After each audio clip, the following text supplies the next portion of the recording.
Segera Anda dengarkan suara-suara yang penuh prestasi dalam kiprah mereka. Mozaik Indonesia. Mozaik Indonesia. Assalamualaikum warahmatullahi wabarakatuh. Alhamdulillah pendengar, sore hari ini seperti biasa di hari Selasa kita di acara Mozaik Indonesia pada segmen pengentasan kemiskinan. Topik hari ini adalah penanggulangan kemiskinan melalui pemberdayaan masyarakat. Bersama narasumber kita, alhamdulillah sudah hadir di studio, Bapak Rahmat Gunarto SPMSI, praktisi pemberdayaan masyarakat, koordinator program manajer Satuan Tugas Percepatan Penurunan Stunting Provinsi Sumatera Selatan. Dan pendengar, acara kita hari ini seperti biasa juga dilihat di channel YouTube RRI Palembang. Anda bisa like di situ, kemudian bertanya, berikan tanggapannya. Kemudian juga Anda bisa bertanya langsung di line telepon kita di 369977 atau juga melalui WA Pro 1 0821 7927 9090. Kita sapa dulu narasumber kita sore hari ini. Assalamualaikum Pak Rahmat. Waalaikumsalam warahmatullahi wabarakatuh. Iya, apa kabarnya Pak Rahmat? Alhamdulillah baik Ibu Nadiar. Sehat ya? Alhamdulillah Selalu sehat. semangat kayaknya kalau Pak Rahmat ya. Siap. Kemarin 1 bulan yang lalu sempat ngobrol juga di Pro 4 ya? Iya betul Ibu. Alhamdulillah, jadi udah biasa sama RRI kayaknya. Iya, insya Allah. Ya, sebelumnya terima kasih Pak Rahmat sudah meluangkan waktunya di tengah kepadatan aktivitasnya bersama RRI hari ini. Baik Pak Rahmat, kalau melihat kegiatan Pak Rahmat ini luar biasa loh. Praktisi pemberdayaan masyarakat, koordinator program manajer Satuan Tugas Penurunan Stunting Provinsi Sumatera Selatan. Seperti apa nih kegiatan Pak Rahmat hari-harinya gitu? Kegiatannya.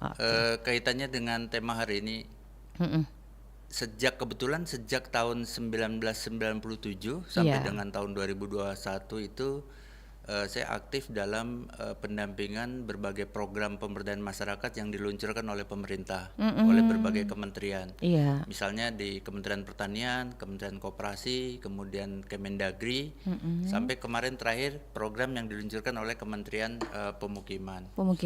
Nah, bentuknya misalnya kami menjadi pendamping program peningkatan penyuluh pertanian, kemudian program penanggulangan kemiskinan, kemudian program pemberdayaan masyarakat desa, dan 10 tahun terakhir kemarin kebetulan aktif di program nasional pemberdayaan masyarakat sebagai tenaga ahli pengembangan kapasitas. Yang didampingi oleh Kementerian PU. Dan sejak tahun 2022 kebetulan kami bergabung di BKKBN menjadi tenaga ahli, menjadi koordinator program percepatan penurunan stunting di Provinsi Sumatera Selatan. Kebetulan latar belakang saya juga di sosiologi, kajian utama pemberdayaan masyarakat, memang tidak lepas dari aktivitas pemberdayaan masyarakat karena hobi juga Ibu Hobi Nadia. ya.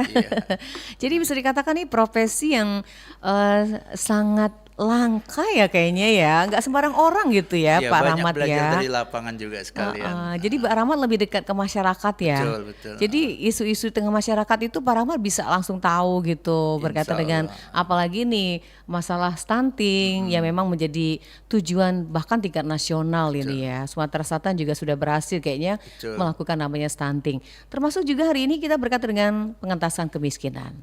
Udah bertahun-tahun ya Pak Rahmat bergelut di bidang pemberdayaan ini? Iya, kurang lebih 25 tahun. 25 tahun, iya. Kenapa sih Pak Rahmat ada keinginan seperti itu, nggak sembarang orang terpanggil gitu? Ada ceritanya nggak sebelumnya gitu? Iya, yang jelas kegiatan pemberdayaan kan selain itu kegiatan yang mulia karena banyak berhubungan dengan masyarakat. Kemudian kita juga bisa mendapatkan banyak pembelajaran, sekaligus juga bisa berpartisipasi untuk ikut mendukung dan mensukseskan berbagai program pemerintah. Baik. Selama ini 20 tahun, apa sih kendala yang dirasakan yang paling berkesan gitu? Apa tuh Pak Rahmat selama 20 tahun mendampingi pemberdayaan masyarakat? Iya, gitu? karena berpindah-pindah lokasi, pernah juga bertugas di Kabupaten Bangka Belitung pernah selama 3 tahun, pernah juga tugas di luar Jawa, bahkan lama di Jawa. Nah, tentu banyak karakter masyarakat yang di mana kita di situ ya kita harus menghormati Iya, karakter masyarakatnya betul. gitu. Dan Jadi banyak belajar juga. harus banyak belajar dan juga memahami karakter setiap daerah beda-beda Betul, ya, Ibu. Pak Betul. Rahmat. Baik, Pak Rahmat, kita langsung ke topik hari ini. Ini kaitannya dengan penanggulangan kemiskinan melalui pemberdayaan masyarakat. Kalau bicara soal kemiskinan, itu sebenarnya ada definisi apa sih, Pak Rahmat? Karena beda-beda persepsi gitu kemiskinannya. Seperti apa ini yang sebenarnya? Betul. Gitu. Memang banyak definisi tentang apa itu kemiskinan, tetapi banyak juga yang pada akhirnya menyimpulkan bahwa kemiskinan itu ketika seseorang atau sekelompok orang tidak mampu memenuhi kebutuhan dasar hidupnya, Iya. baik sandang, pangan, papan, menurut ukuran wilayah tertentu sampai dikatakan tidak manusiawi. Jadi memang ukuran kemiskinan berbeda-beda menurut ukuran wilayah-wilayah tertentu. Iya. Dan kemiskinan ini memang persoalan yang multidimensi. Jadi persoalan yang harus dilihat dari banyak sisi. Iya. Jadi banyak yang beranggapan bahwa kemiskinan identik dengan persoalan ekonomi, padahal kemiskinan harus dilihat juga dari sisi lingkungan, persoalan lingkungan, kemudian persoalan sosial budaya, Oke. kemudian persoalan politik atau kebijakan, kemudian juga persoalan akses masyarakat terhadap yang menyangkut kehidupannya ke depan. Jadi karena ini multidimensi, maka penanggulangan kemiskinan ini juga harus diselesaikan secara komprehensif atau menyeluruh. Itu Iya. tidak bisa diselesaikan dari satu sisi saja, gitu Ibu. Jadi sangat luas ya Betul, Pak betul. Rahmat ya kalau bicara soal kemiskinan.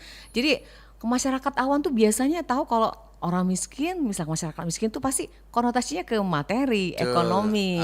Itu yang paling lumrah bisa kita ketahui. Ternyata ini multidimensi ya Betul. Pak Rahmat ya. Ada di situ lingkungan, kemudian sosial budaya, kebijakan pemerintah, akses juga. Ini terkaitan dengan kehidupan masyarakat. Nah, ini kan bukan PR-nya seperti Pak Rahmat sendiri ya. Pasti masyarakat juga harus ikut andil di situ agar yang namanya pengentasan kemiskinan ini akan bisa zero atau nol di Indonesia. Nah, Pak Rahmat, lagi-lagi kalau kita kaitkan kemiskinan ini yang terasa betul, kita balik lagi ke beberapa tahun yang lalu, ini kasus COVID-19 ya. Betul. Nah, itu benar-benar terasa, tapi akhirnya sampai dengan saat ini semuanya bisa tertanggulangi dengan luar biasa. Nah, apakah ini menurut Pak Rahmat sudah ada kemajuan sedikit nih buat kita, khususnya bangsa Indonesia? Iya, kalau kita bicara Sumatera Selatan Iya, lah Sumatera misalnya. Selatan dulu lah. Ini memang cukup baik ya. Jadi perkembangan penurunan angka kemiskinan di Sumatera Selatan dari tahun ke tahun terus mengalami penurunan. Penurunan, ya. Misalnya angka kemiskinan di tahun 2021 itu 12,84%, kemudian di tahun 2022 turun menjadi 11,90, 2023 sekarang sudah di posisi 11,78. Bahkan terakhir saya membaca referensi berita bahwa pada Juli 2024 ini Iya. BPS melaporkan Sumsel sudah di posisi 10,97. 10,97. Ya memang tantangannya adalah bahwa kemiskinan secara nasional kan di posisi 1 digit 9,36. Jadi kita masih di atas angka nasional dan Iya, target Sumatera Selatan memang segera ingin 1 digit. Satu digit angka ya. kemiskinannya gitu. Mudah-mudahan tercapai dengan tadi ini urusan semua pihak, bukan hanya pemerintah, bukan hanya masyarakat, tapi berbagai pihak swasta, akademisi Iya, itu juga betul. bisa berkontribusi dalam mengatasi kemiskinan di Sumatera Selatan khususnya. Baik. Nah, baik. Pendengar silakan yang mau bertanya langsung. Ini ada narasumber kita Pak Rahmat Gunarto, SPMSI. Ini sangat luar biasa, paham betul nih kondisi masyarakat kita. Kita terima dulu di dalam telepon di 369977. Yang ingin bertanya langsung silakan. Kita juga ada channel YouTube di RRI Palembang. Ada bisa like di situ. Kemudian juga bisa bertanya langsung di line telepon kita di 369977 atau juga di WA Pro 1 082179279090. Baik Pak Rahmat, tadi sudah dibahas sedikit mengenai kemiskinan ya yang multidimensi. Kemudian kita singgung dulu ini pemberdayaan masyarakat. Nah, ini sebenarnya apa sih pengertian dari pemberdayaan masyarakat sendiri itu Pak Rahmat? Iya, sebelum ke pemberdayaan masyarakat ini ada hal menarik yang Iya. beberapa waktu lalu dalam sebuah kesempatan Wakil Presiden Betul? Republik Indonesia itu menyampaikan terkait dengan upaya pengentasan kemiskinan. Kurang lebih beliau menyampaikan bahwa pemerintah sudah banyak mengucurkan program melontarkan mengucurkan anggaran juga dalam rangka mengatasi kemiskinan seperti program-program perlindungan atau bantuan sosial. Iya. Nah, Pak Wapres berharap moga-moga program-program perlindungan bantuan sosial ini tidak justru membuat masyarakat Jadi malas. tergantung, kemudian malah melestarikan kemiskinan, sehingga Iya. beliau mengingatkan harus juga digencarkan program-program pemberdayaan masyarakat. Betul. Gitu. Nah, apa itu program pemberdayaan masyarakat? Ini juga banyak definisinya, tetapi pada intinya adalah pemberdayaan masyarakat bagaimana proses membangun masyarakat agar dia sadar akan dirinya, kemudian tahu potensi dirinya, kemudian mampu mengembangkan apa yang dimilikinya sehingga dia tidak selalu bergantung kepada Orang pihak lain. lain. Oke. Nah, program-program pemberdayaan masyarakat ini juga tentunya kalau di Sumatera Selatan sudah banyak dicanangkan oleh pemerintah Provinsi Sumatera Selatan. Iya. Misalnya program tadi pemberdayaan nasional masyarakat, kemudian ada program PISEU, pengembangan ekonomi sosial, Iya. yang semuanya berbasis melibatkan masyarakat. Jadi yang namanya pemberdayaan masyarakat itu memang khusus ditujukan untuk masyarakat ya. Betul. Nah, tapi ada kata-kata yang menarik juga dari Pak Rahmat, melestarikan kemiskinan. Nah, ini kadang-kadang masyarakat enggan untuk beralih namanya status itu. Padahal itu harusnya kita harus beralih gitu ya. Betul. Dari kemiskinan harus naik lagi jadi lebih dari situ, lebih sejahtera, lebih itu. Nah, bagaimana sih kita kaitannya sama mindset juga nih, pola pikir masyarakat ini Pak Rahmat? Bisa dijelaskan sedikit nih kaitannya seperti itu. Memang ada beberapa tantangan, ada beberapa hambatan yang kadang membuat penurunan angka kemiskinan ini sulit, bahkan ada juga program-program penanggulangan kemiskinan yang cenderung gagal. Dua di antaranya, yang pertama memang pemahaman berbagai pihak termasuk masyarakat tentang konsep kemiskinan. Dia belum memahami utuh apa itu kemiskinan. Tadi bahwa kemiskinan ada persoalan multidimensi, di situ ada persoalan sosial budaya. Ada sebagian masyarakat kita yang beranggapan bahwa ketika misalnya orang tuanya miskin, maka dia pasti nantinya akan jadi miskin gitu, sehingga dia malas untuk bekerja, untuk berbuat. Kemudian gitu. anggapan bahwa ketika dia miskin maka sudah menjadi tanggung jawab pemerintah untuk membantu dia dan sebagainya. Kemudian apatis terhadap kebijakan-kebijakan pemerintah. Nah, pemahaman yang kesadaran masyarakat yang salah Seperti itu ini ya. ketika didiamkan, justru ini yang justru membuat masyarakat terus dalam kondisi kemiskinan, apalagi dengan program-program bantuan sosial yang sifatnya charity, kemudian cenderung tidak membangun kesadaran dan semangat masyarakat bahwa dia punya potensi sebenarnya untuk bangkit dari kemiskinan walaupun tidak bergantung kepada bantuan pemerintah. Nah, nanti kalau tergantung bantuan terus gitu kan akhirnya kita masyarakat tidak akan punya inisiatif untuk merubah mindset mereka gitu ya Pak Rahmat ya.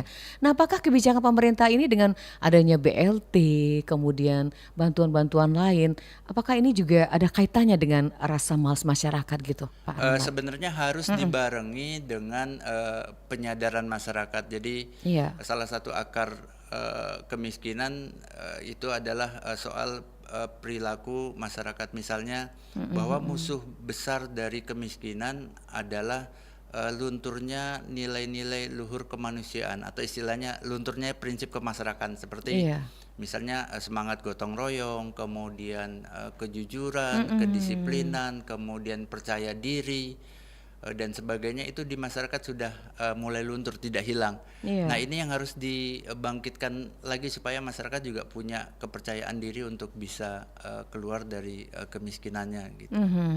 Baik. Pak Rahmat, kita break sebentar ya. Siap, Sudah 20 menit ini sesi yang pertama, nanti kita buka lagi untuk sesi yang kedua. Pendengar ingin bertanya langsung dengan Pak Rahmat sore hari ini di Mozaik Indonesia. Topik hari ini adalah penanggulangan kemiskinan melalui pemberdayaan masyarakat. Silakan di line telepon di 36 9977 atau juga WA Pro 1 0821 7927 9090 dan channel YouTube kita di RRI Palembang. Baik pendengar, kita break sebentar, nanti kita akan lanjut setelah informasi yang satu ini untuk Anda melalui acara Mozaik Indonesia. Tapi sepertinya ada yang mau nelfon ini ya, kita angkat dulu ya. Ya mudah-mudahan ini bisa langsung berkaitan dengan tema hari ini. Selamat sore RRI. Assalamualaikum warahmatullahi wabarakatuh. Waalaikumsalam warahmatullahi wabarakatuh. Iya nih Pak Rahmat, jauh sekali nih pendengar kita dari Pamekasan. Iya Ibu. Ibu Ali apa kabar Bu? Alhamdulillah sehat. Iya. Assalamualaikum Bapak Rahmat. Waalaikumsalam warahmatullahi wabarakatuh. Iya. Maaf loh Pak. Ada 2 pertanyaan sebenarnya ya saya yang ini kategori miskin tadi ya. Saya sempat nyimak ya. Iya Bu. Karena saya ini tadinya di Balikpapan terus Pamekasan. Sebenarnya menurut Pak Rahmat tuh miskin itu seperti apa? Karena saya bandingkan gini loh Pak. Waktu maaf loh saya cerita ini. Ya, waktu di Balikpapan itu rata-rata yang saya temuin mereka maaf loh ya. Banyak yang tidak punya tidak punya rumah, tapi mereka gaya hidupnya ya gimana ya, makan di luar gitu Pak. Saya ini tahu sendiri itu. Nah, sedangkan setelah saya pindah ini ke Pamekasan, banyak yang saya temuin, terutama yang di desa itu ya, mereka rata-rata punya rumah sudah Pak, gitu. Tapi mereka jadi apa ya, di ladang gitu loh Pak, mengerjakan punya orang lain lah dengan upah gitu loh, dengan mungkin nanti hasilnya separuhan atau gimana gitu.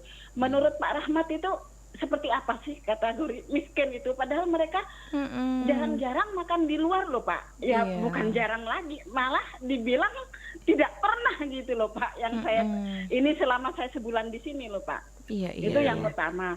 Terus yang kedua, karena Bapak pernah di ini tentang stunting ya Pak tadi. Walaupun ini temanya bukan stunting gitu. Saya salut ya.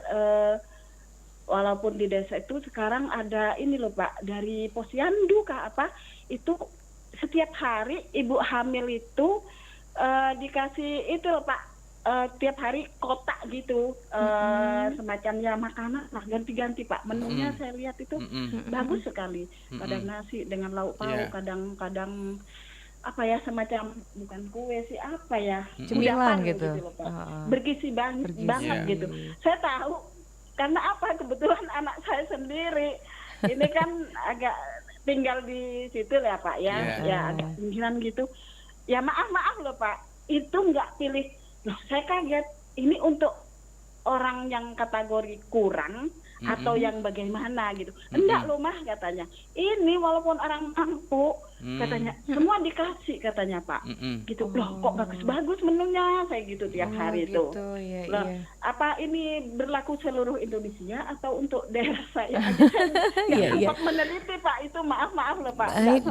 Meneliti gitu. Itu aja Bapak. Terima kasih. Maaf mengganggu. Assalamualaikum warahmatullahi wabarakatuh. Waalaikumsalam warahmatullahi wabarakatuh. Luar biasa nih informasi dari Bu Ali di Pamekasan ya. Ada 2 versi yang disinggung, kemiskinan dan stunting.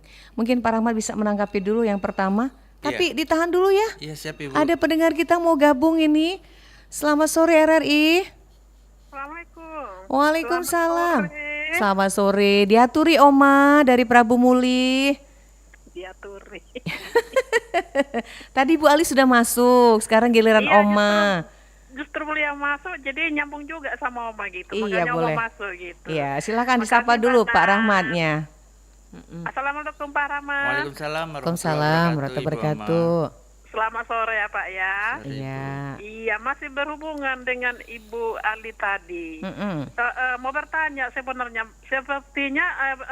sebenarnya kemiskinan itu seperti apa? Memang benar yang dibilang Ibu Ali tadi ya. Sebenarnya sepertinya di sini ini yang dapat bansos itu ya, yang ada motor, yang ada kredit mobil gitu. Itu miskin apa bukan sih Pak gitu?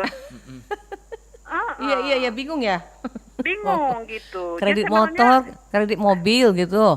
Iya. Iya. Tapi memang ya di dalam rumah itu memang yang sederhana gitu. Tapi mereka itu dapat bansos gitu ya. Oke. Iya, oke. sementara Oma nggak dapat bansos gitu ya. Oma bisa aja nih. Gitu. Iya, Jadi iya, iya. memang tadi iya benar juga. Jadi Ibu seperti Ali apa tadi. sih yang kemiskinan itu ya dapat Kemiskinan bantu ini, gitu ya? Iya. Iya, iya. Dan sebenarnya juga kalau Oma lihat gitu, akhirnya mereka itu jadi mengharap, nanti mau dapat bansos, mau dapat bantuan, mau dapat BLT gitu. Jadi kayaknya Nunggu ada gitu jadi ya. kemalasan gitu, nunggu gitu. Iya deh, baik. Iya, maaf ya Pak Rahmat Iya, ya. Ya, Ibu. oke. Sama-sama, Ibu. Pertanyaan Bu Ali tadi itu memang seperti apa sih kemiskinan itu? Ya, Gitu. Iya. siap, Ibu. Terima kasih Oma. Terima kasih Pak Rahmat, terima kasih Mbak Iya, Nadia. sama-sama. Assalamualaikum warahmatullahi wabarakatuh. Waalaikumsalam warahmatullahi wabarakatuh. Silakan ke Pamekasan dulu. Iya. Iya. Ini menarik juga ya. Kayaknya ya kalau didengar ceritanya Bu Ali di Pamekasan gitu. Ya ini sering memang pertanyaan sederhana, pertanyaan yang sering ditanyakan masyarakat. Sering biasanya ya, terkait iya. dengan kemiskinan. Silakan Pak Rahmat Ya, ditanggapi jadi dulu. untuk mengetahui ukuran kemiskinan itu memang banyak variabel yang harus dilihat. Jadi ketika seseorang atau keluarga itu dinyatakan miskin, bisa saja dilihat dari tingkat pendapatannya, Pendapatannya. kemudian dari kondisi tempat tinggalnya, kemudian dari jumlah tanggungan di keluarga itu ada berapa, kemudian kita lihat dari biasanya kemampuan atau tempat dia berobat itu kemana, itu bisa kelihatan. Iya. Kemudian dari pendidikan orang tua atau pendidikan anaknya seperti apa, kemudian dari kemampuan mengakses air bersih seperti apa, kondisi sanitasi. Itu bisa dijadikan indikasi Iya, semua ya. itu dinilai kemudian pada akhirnya bisa disimpulkan. Jadi belum tentu misalnya mohon maaf Ibu rumahnya terlihat layak tetapi jumlah tanggungannya banyak, pendapatannya kebetulan tidak memadai, pada akhirnya bisa Kategori miskin. kategori miskin. Iya. Atau sebaliknya rumahnya terlihat tidak kurang layak huni misalnya, tetapi ternyata tanggungannya tidak terlalu banyak dan dia mampu mengakses berbagai macam kebutuhan karena pendapatannya cukup tinggi. Bisa jadi dia tidak masuk kategori miskin, sehingga memang tadi disampaikan di awal bahwa kemiskinan itu tidak lepas dari ukuran wilayah setempat. Memang harus masyarakat setempat juga yang ikut kalau di pemberdayaan masyarakat itu ikut coba mengukur lah tingkat kemiskinan menurut. Tapi kalau di BPS atau di misalnya dinas sosial itu punya ukuran kemiskinan memang dilihat dari tingkat pendapatan. Misalnya ada istilah kemiskinan ekstrim ketika satu keluarga itu tingkat pendapatannya di bawah 2 juta rupiah per bulan, maka dinyatakan miskin ekstrim. Atau di bawah 7 juta sudah tergolong dia itu miskin. Nah kemudian kita bisa lihat juga ciri kemiskinan selain dari pendapatan, tempat tinggal, kemudian SDM.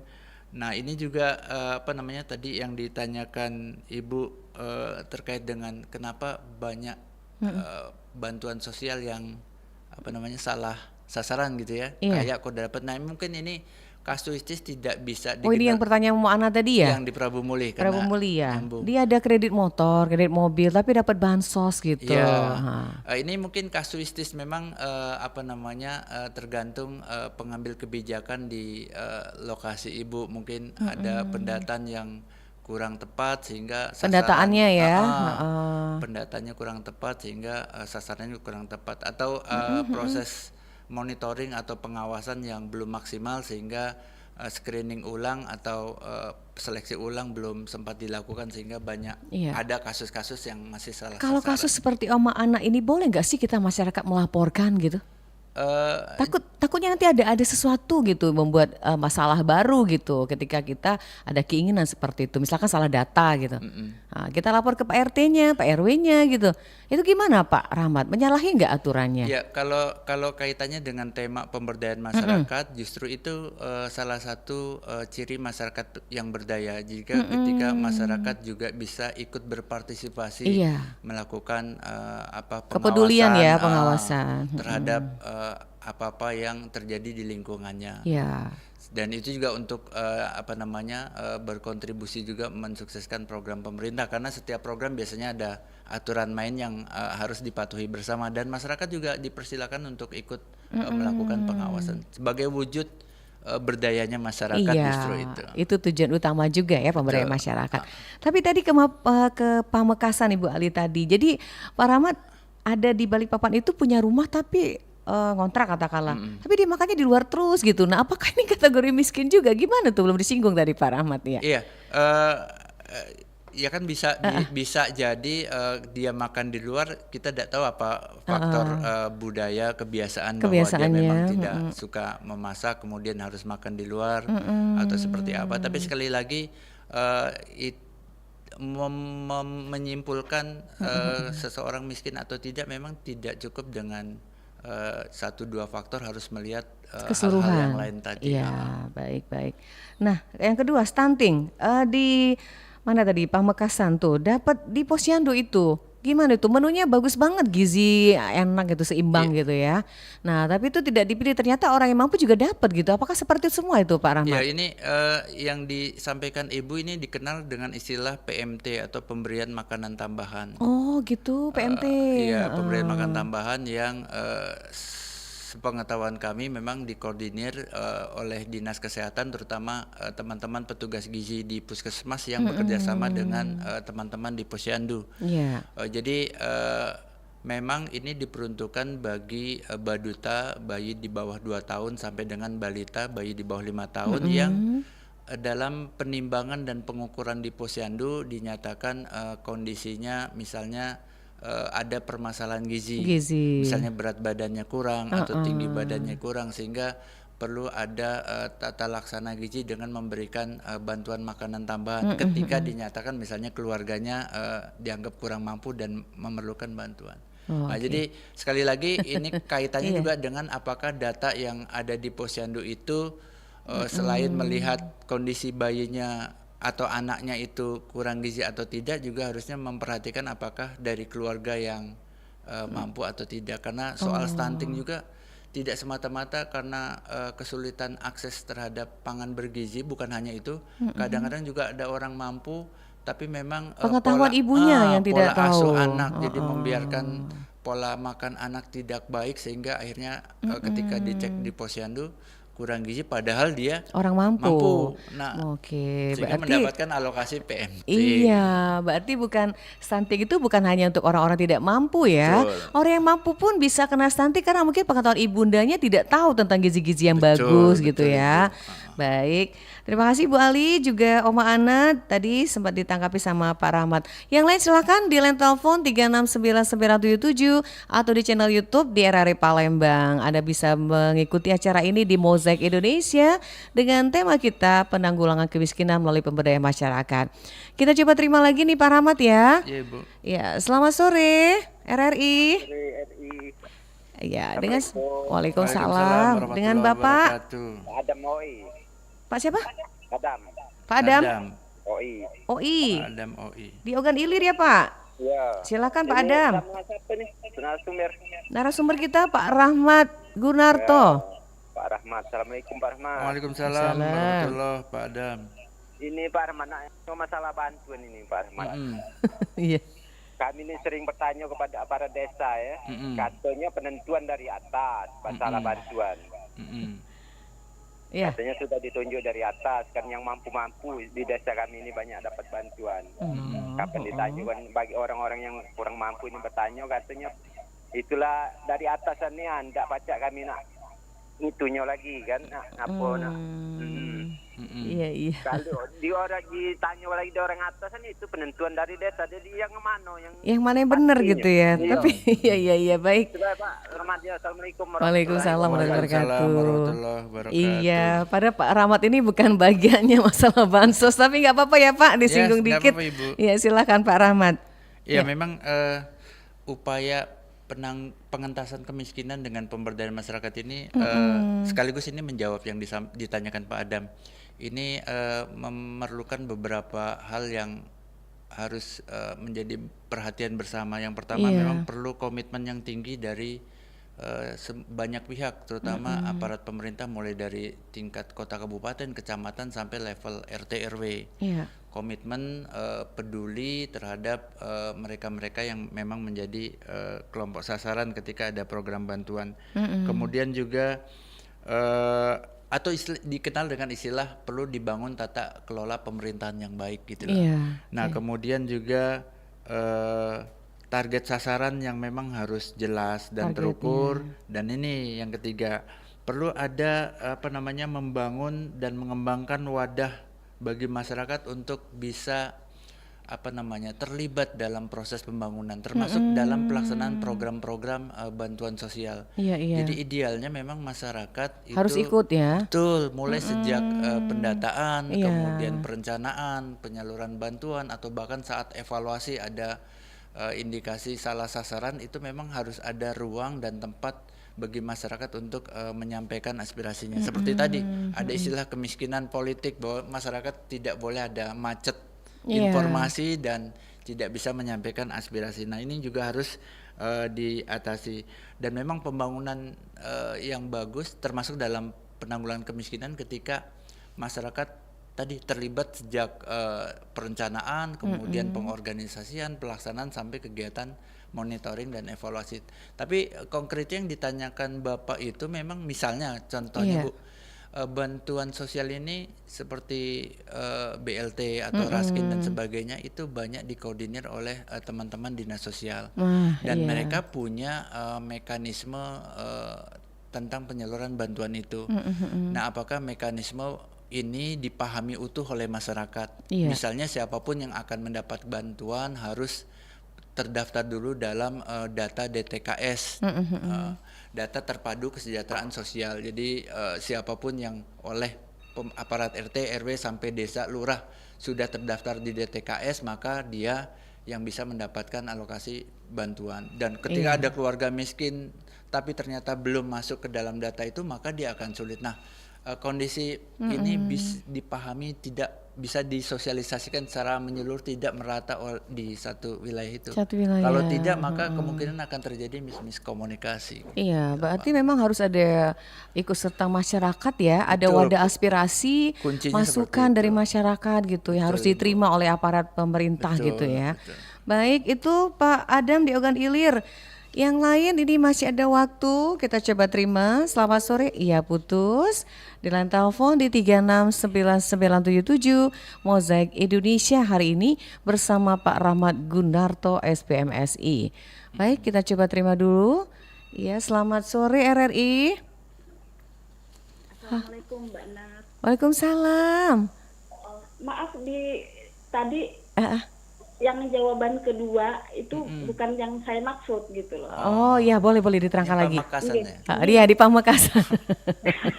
Oh, yang dapat menu yang gizinya bagus tadi ya Mbak Ibu ya. Iya, yang menu yang kedua itu bukan untuk anak yang tiap bulan yang biasa saya dulu alami yang ke posyandu apa itu bukan. Ini untuk ibu hamil. Untuk ibu hamil itu tiap hari diantar ke rumah. Pakai tepak gitu loh Pak, pakai tepak. Nanti besoknya diambil lagi sama petugasnya Bapak. Diambil tepak. Jadi dapat lagi yang ada baru isinya, menunya. Gitu enggak, menunya gonta-ganti. Ini yang saya tanyakan, apa itu berlaku di seluruh Indonesia? Alangkah istilahnya tiap daerah seperti itu. Wah, mantap ya. Banget gitu, mantap. Iya. Ibu Ali sempat nyicip nggak? Enak nggak Ibu cicip masakannya? Benar kan? Loh, ini dari itu mah loh. Istilahnya itu semua orang mampu dapat, iya katanya. Nah, ini saya belum, kan baru tahu. Ya saya belum sempat meneliti, belum sempat browsing sih saya. Apa seluruh Indonesia atau mana gitu loh Pak Rahmat, barangkali Pak Rahmat iya, boleh. Tahu gitu loh. Alangkah bagusnya itu wajib dicontoh sebenarnya. Untuk daerah lain ya. Bapak, bukan untuk bangsa yang ditimbang tiap bulan Ibu. itu Bapak. Iya. Terima Baik. kasih. Assalamualaikum warahmatullahi wabarakatuh. Waalaikumsalam. Nah, ini diantarin loh tepaknya Pak. Iya. Oke, silakan. Iya, 3 poin yang pertama ini terkait dengan stunting ya, sama dengan penanggulangan kemiskinan, bahwa memang perlu komitmen pemerintah daerah terutama selain pemerintah pusat, dan komitmen pemerintah daerah dalam mengatasi stunting sebagian diwujudkan dalam perencanaan kegiatan dan penganggaran. Kadang ada daerah yang mengalokasikan khusus dana APBD untuk membantu katakanlah makanan bergizi yang disalurkan lewat teman-teman puskesmas atau posyandu. Kemudian juga yang kedua, bahwa mengatasi stunting juga bisa menjadi tanggung jawab bersama, terutama misalnya CSR atau kemitraan. Jadi ada lembaga-lembaga yang memang menyalurkan itu, memang ada pengukuran dan puskesmas ada pengukuran selain balita baduta, juga ada pemeriksaan kesehatan ibu hamil. Dan ketika ibu hamil ini kondisinya ada permasalahan kesehatan, misalnya mengalami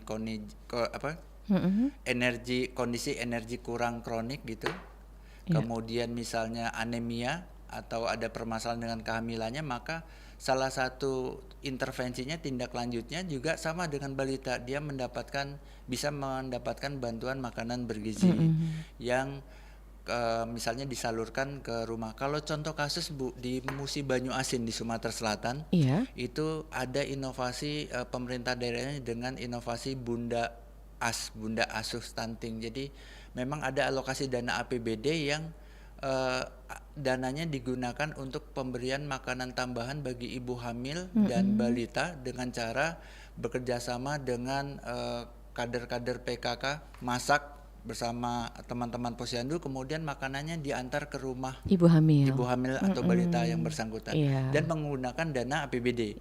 Tapi ada misalnya di Palembang ini, karena dana APBD-nya terbatas, tapi banyak perusahaan yang menitipkan sejumlah dana, kemudian oleh posyandu dan puskesmas dikelola menjadi makanan, kemudian disalurkan kepada ibu hamil maupun balita yang terdata, terutama dari keluarga yang kurang mampu. Nah, apakah ini merata? Memang setiap daerah berlainan. Di Sumatera Selatannya dari 17 kabupaten kegiatan ini belum berjalan seperti di Moba ataupun di Palembang. Iya, baik. Ya, terima kasih Pak Rahmat. Jadi Bu Ali itu tadi sudah dijawab ya. Jadi rata-rata setiap daerah tuh berbeda ya Pak Rahmat ya, cara alokasi. Tapi yang pasti tiap daerah di Indonesia ada dana alokasinya untuk itu. Betul. Tinggal mereka bervariasi memberikan bantuannya berupa makanan apa, nanti disiapkan dengan masing-masing wilayah berbeda ya Pak Rahmat ya. Terutama dengan menggunakan pangan lokal yang ada di daerah masing-masing. Iya, baik. Tapi boleh dicontoh juga tuh ya, kalau dari Pamekasan ngambil tepak nanti dianterin lagi gitu ya, luar biasa loh. Ya keren banget. Ya mungkin jadi contoh juga nih buat daerah-daerah yang lain. Terima kasih Bu Ali, juga Oma Ana dan Pak Adam di Ogan Ilir. Kita akan break sebentar ya Pak Rahmat. Nanti kita lanjut lagi obrolan kita sampai nanti menjelang pukul 16 waktu Indonesia Barat. Kita akan kembali setelah informasi yang satu ini untuk Anda melalui Mozaik Indonesia. Ada satu negara di benua Afrika, namanya terdengar cantik, Burundi. Tapi kehidupan negara ini tidak secantik namanya. Kenapa? Karena negara ini dipenuhi dengan problematika yang panjang. Negara yang terkurung daratan dan tidak memiliki lautan ini, 90%-nya bergantung pada sektor pertanian. Namun sektor pertanian di Burundi masih sangat tradisional dan belum menerima banyak investasi untuk meningkatkan produktivitas dan kualitas. Hal ini mengakibatkan rendahnya hasil panen dan kualitas bahan pangan yang dihasilkan, yang kemudian berdampak pada kesehatan dan kesejahteraan masyarakat. Burundi sangat bergantung pada bantuan dari negara-negara asing dan lembaga internasional untuk membiayai sebagian besar anggaran pemerintah. Ini membuat ketergantungan ekonomi dan politik pada donatur asing, serta mengurangi kemampuan Burundi untuk mengembangkan sendiri sumber daya dan ekonomi negaranya. Belum lagi dengan kepadatan penduduk yang tidak seimbang dengan luas negara, sistem hukum yang buruk, kurangnya kebebasan ekonomi, kurangnya akses ke pendidikan, kebebasan pers yang rendah, masalah kesehatan yang jauh dari kata baik, sampai perang saudara yang tidak berkesudahan. Yang utama adalah kelangkaan pangan yang hampir 2 kali lipat lebih tinggi dibandingkan negara-negara lainnya. Tidak heran, saat ini Burundi bukan hanya mendapat predikat rata sebagai negara termiskin di dunia, tetapi juga negara paling tidak bahagia dan paling kelaparan di dunia. Kanal informasi dan inspirasi. Pro 1 Baik pendengar, kita lanjut kembali Mozaik Indonesia dengan segmen kita hari ini adalah pengentasan kemiskinan. Topik penanggulangan kemiskinan melalui pemberdayaan masyarakat bersama Bapak Rahmat Gundarto SPMSI, praktisi pemberdayaan masyarakat, koordinator program manajer Satuan Tugas Percepatan Turunan Stunting Provinsi Sumatera Selatan. Baik Pak Rahmat, kita kembali ke topik hari ini. Sambil menanti juga pendengar yang lain, silakan di line telepon kita undang kembali di 369977 atau juga di channel YouTube RRI Palembang. Kembali ke pemberdayaan masyarakat ini, Pak Rahmat. Kalau Bapak melihat selama 20 tahun mendampingi untuk pemberdayaan masyarakat, ini bagaimana antusias masyarakat sendiri untuk berkaitan dengan pengentasan kemiskinan? Ada nggak sih mereka antusiasnya, kemudian inisiatif, inovasinya untuk merubah masa depan juga kehidupan dia untuk lebih baik dan lebih baik? Ini seperti apa nih Pak Rahmat? Iya, memang program pemberdayaan masyarakat ini membutuhkan waktu yang cukup panjang gitu ya. Apalagi ini kaitannya dengan penyadaran masyarakat. Jadi perubahan perilaku masyarakat ke arah yang lebih baik. Yang lebih baik. Dan ini perlu melibatkan banyak pihak. Baik. Jadi tokoh-tokoh masyarakat, kemudian aparatur pemerintah juga tidak segan-segan terus melakukan semacam komunikasi yang baik dengan masyarakat sehingga masyarakatnya juga terbangun rasa saling percaya untuk memperbaiki kondisi dia ataupun kondisi wilayahnya. Dan memang pemerintah sampai hari ini seperti apa yang disampaikan tadi di awal bahwa Pak Wakil Presiden sendiri ingin program-program pemberdayaan masyarakat terus digalakan dengan melibatkan seluruh pihak gitu, bukan hanya tanggung jawab pemerintah. Dan tentu yang terpenting adalah ketika masyarakat ini coba pelan-pelan diajak untuk ikut berpartisipasi dalam setiap kegiatan pembangunan. Nanti dari proses keterlibatan masyarakat tentu akan banyak bertambah pengetahuan masyarakat, dan yang pelan-pelan akan justru membuat masyarakat punya peningkatan pengetahuan, keterampilan, bahkan motivasi masyarakat justru akan meningkat dengan dia banyak dilibatkan gitu. Sampai saat ini masyarakat ada keinginan untuk dilibatkan langsung gitu Pak Rahmat? Iya, banyak juga. Justru ketika mereka dianggap sebagai subjek bukan objek pembangunan, justru mereka merasa dihargai. Mereka dengan senang hati bersedia terlibat, bahkan tidak jarang justru dengan potensi yang terbatas di masyarakat bisa ikut berpartisipasi, mengorbankan waktu, tenaga, pikiran, bahkan materi untuk mensukseskan sebuah kegiatan dari masyarakat. Iya, baik. Nah, untuk pemberdayaan masyarakat sendiri, apakah masyarakat sudah banyak beberapa kalangan atau masyarakat sendiri yang sudah merubah mindset mereka gitu Pak Rahmat, yang tadinya kategori miskin, akhirnya dia tidak lagi gitu, sudah menjadi meningkat lebih sejahtera dan mungkin saat ini sudah tidak masuk lagi database untuk penerima bantuan itu. Gimana nih Pak Rahmat? Ada nggak perkembangan arah ke sana? Tentu ada. Jadi setiap program penanggulangan kemiskinan kan punya target untuk mengurangi angka kemiskinan. Memang yang terpenting ketika program penanggulangan kemiskinan dengan kegiatan pemberdayaan masyarakat pada akhirnya harus berorientasi pada peningkatan pendapatan masyarakat.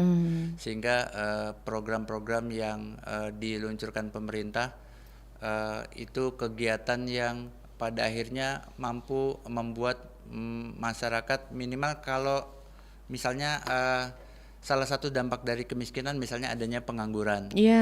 Kemudian lewat program pemberdayaan masyarakat ini teman-teman ini dilatih dengan berbagai macam keterampilan, keterampilan, kemudian mulai perlahan membangun wirausaha, dagang, kemudian dari situ dibekali juga dengan motivasi, kemudian bagaimana pengelolaan dana yang baik sehingga perlahan terjadi perubahan. Pada akhirnya dari pengangguran sekarang sudah memiliki pendapatan.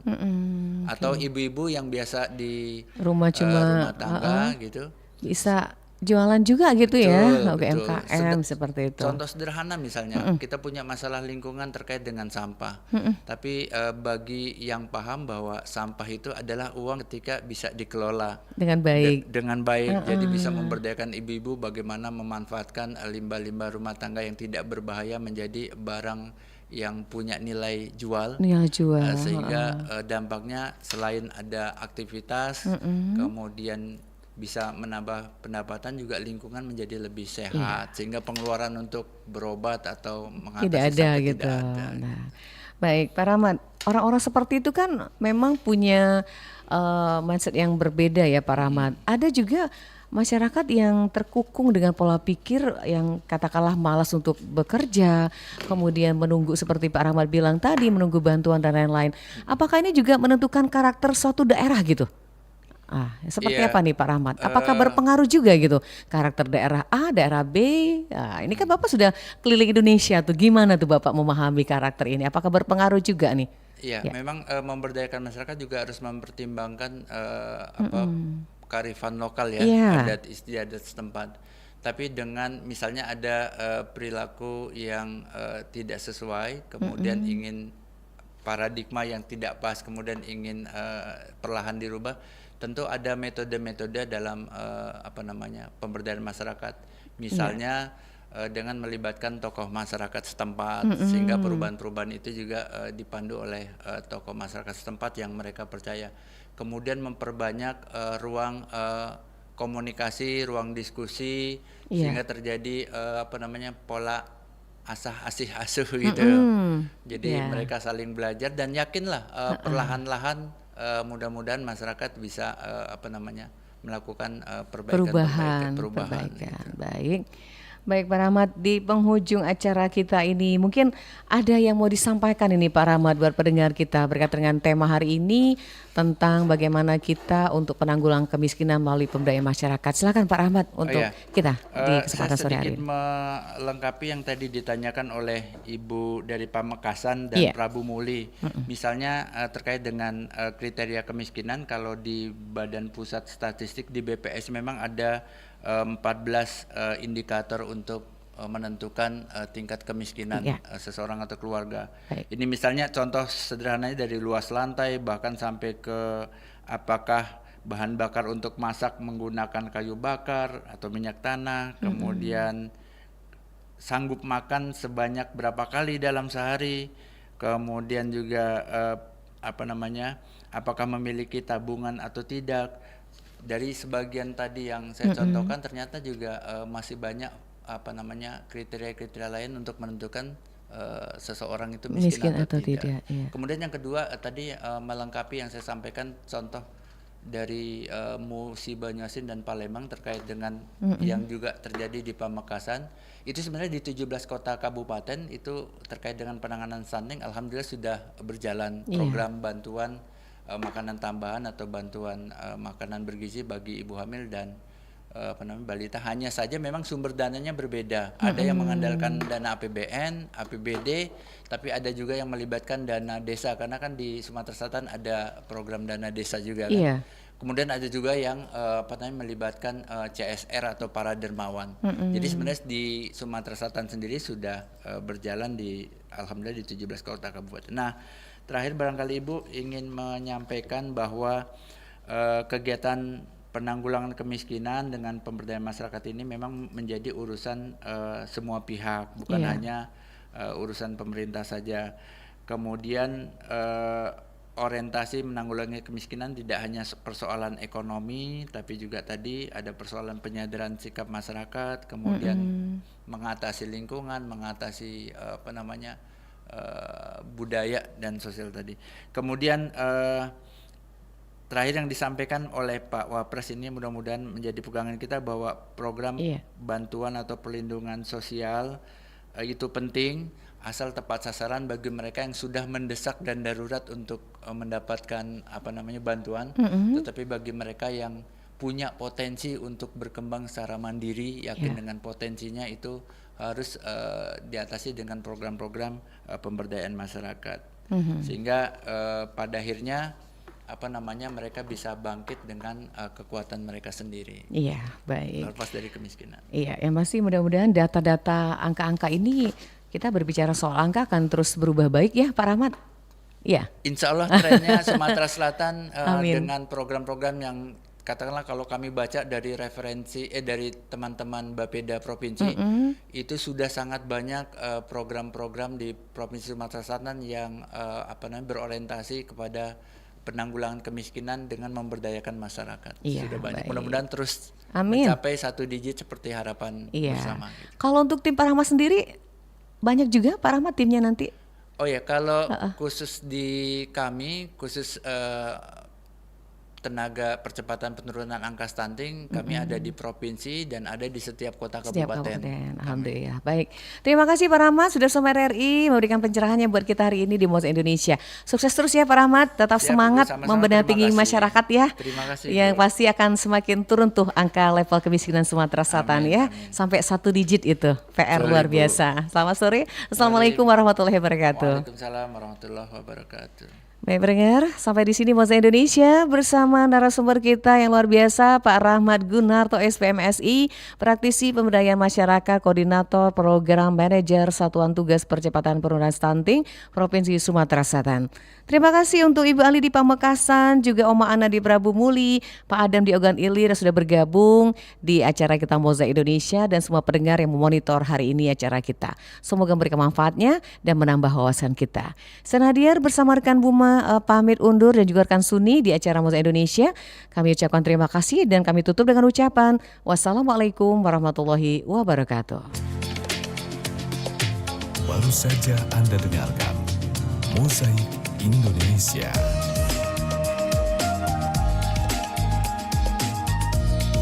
Mozaik Indonesia.